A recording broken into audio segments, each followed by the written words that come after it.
ये तस्दीक करती हुई हमने आपको वीडियो दिखाई। आगे बढ़ रहे हैं बिहार से खबर, जहां पटना में एक और कारोबारी की गोली मारकर हत्या की गई।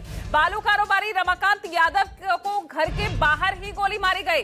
गुरुवार शाम को अज्ञात हमलावरों ने गोली मारी। रमाकांत हत्याकांड में अब एसआईटी गठित कर दी गई है। तो एक और कारोबारी को देखिए किस तरह से यह निशाना बनाया गया। पटना में टहलते वक्त उनके घर के बाहर ही उन्हें अज्ञात हमलावरों ने गोली मारी है। अभी गोपाल खेमका हत्याकांड की जांच लगातार चल रही है। अभी तक लोग उसको भूले नहीं थे, उसको लेकर ही लगातार किस तरह से अपराधी बेखौफ होकर घूम रहे हैं, ये सवाल उठ रहे थे कि देखिए यहाँ पर एक और ऐसा ही मामला, जिस तरह से गोपाल खेमका को उनके अपार्टमेंट के बाहर ही गोली मारी गई। यहाँ पर भी आप देखिए ये बालू कारोबारी है ये रमाकांत, ये भी घर के बाहर ही टहल रहे थे जब अज्ञात हमलावरों ने इन्हें निशाना बनाया। हालांकि मामले में एसआईटी गठित कर दी गई है, लेकिन जिस तरह से यहाँ अपराध बढ़ रहा है, अपराधियों के हौसले बढ़ रहे हैं, वो जरूर सवाल खड़े कर रहे हैं। अमिताभ ओझा जुड़ गए ज्यादा जानकारी के साथ। अमिताभ, गोपाल खेमका हत्याकांड के बाद कोई ये पहला मामला नहीं है, लेकिन अगर हम इस मामले को देख रहे हैं यहाँ पर, जिस तरह से बालू कारोबारी को निशाना बनाया गया, बिल्कुल हूबहू वैसे ही घर के बाहर ही इन पर भी गोलियां चलाई जाती है। यानी अपराध, जंगल राज उसी की तरफ बढ़ता हुआ बिहार दिख रहा है।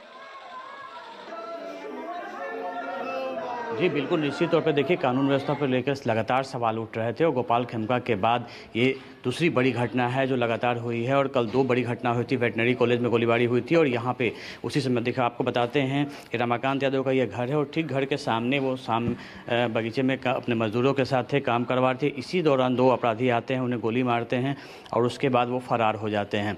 उसके बाद उन्हें एक निजी हॉस्पिटल में ले जाया गया था जहाँ उनकी मौत हुई। देखिए हम वहाँ वही रमाकांत यादव जी के घर पे मौजूद हैं, कुछ लोग हैं, उनसे बात करते हैं क्या कैसे घटनाक्रम हुआ था, कैसे घटनाक्रम हुआ था।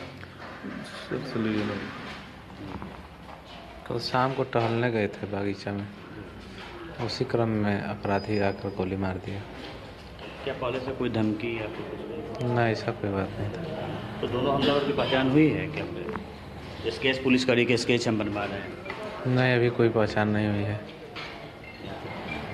तो आप लोग तो यहीं के रहने वाले हैं ना शुरू से ही यहाँ पे? हमारे चाचा आपके चाचा थे जी। क्या पहले से कोई धमकी या कोई अदावत? ना, पहले से कोई धमकी नहीं मिली थी। कुछ दिन पहले भी इनके मेरे पिताजी का 15 साल पहले हत्या हो गया था जी, और कल मेरे चाचा का हो गया। देखिए 15 साल पहले भी इनके जो भाई हैं उनकी हत्या हुई थी और उसके बाद कल इनकी हत्या हुई। और घटना के बाद हालांकि सिटी एसपी वेस्ट ने कहा है कि जो मजदूर वहां थे उनके बयान के आधार पे स्केच तैयार किया जा रहा है, लेकिन अभी तक जैसा परिजन बता रहे हैं कोई गिरफ्तारी नहीं हुई है और ना ही किसी अपराधी का कोई सुराग मिला हुआ है। लेकिन आपको बता दें कि लगातार जिस तरीके से घटनाएँ यहाँ पे इस इलाके में हो रही थी और जब पटना में लगातार हो रही है, वो कानून व्यवस्था पर ज़रूर सवाल खड़े करती हैं, क्योंकि लगातार जो अपराधी हैं, देखिए आपको फिर से एक बार तस्वीर हम दिखाते हैं कि ये उनका घर है और घर के ठीक सामने ये जो उनका बगीचा था, यहीं पे वो अपने सड़क के किनारे वहाँ पे वो मजदूरों के साथ काम कर रहे थे और इसी दौरान दो अपराधी आते हैं और उन्हें गिरकर 5 गोलियां मारते हैं और घटना स्थल पे ही काफ़ी गंभीर स्थिति हो जाती है। बाद में उन्हें निजी अस्पताल ले जाया जाता है जहां पे डॉक्टरों ने उन्हें मृत घोषित कर दिया है।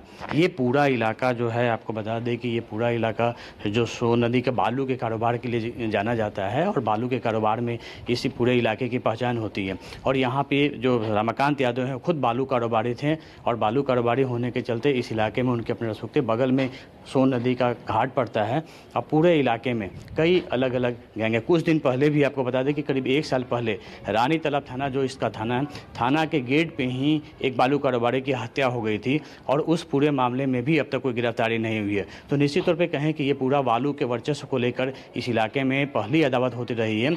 उसी में रमाकांत यादव भी अगला नाम है, लेकिन लगातार जिस तरह से घटनाएं हो रही हैं वो कानून व्यवस्था पे सवाल खड़े कर रही हैं। बिल्कुल, देखिए वजह कुछ भी हो, लेकिन अपराधी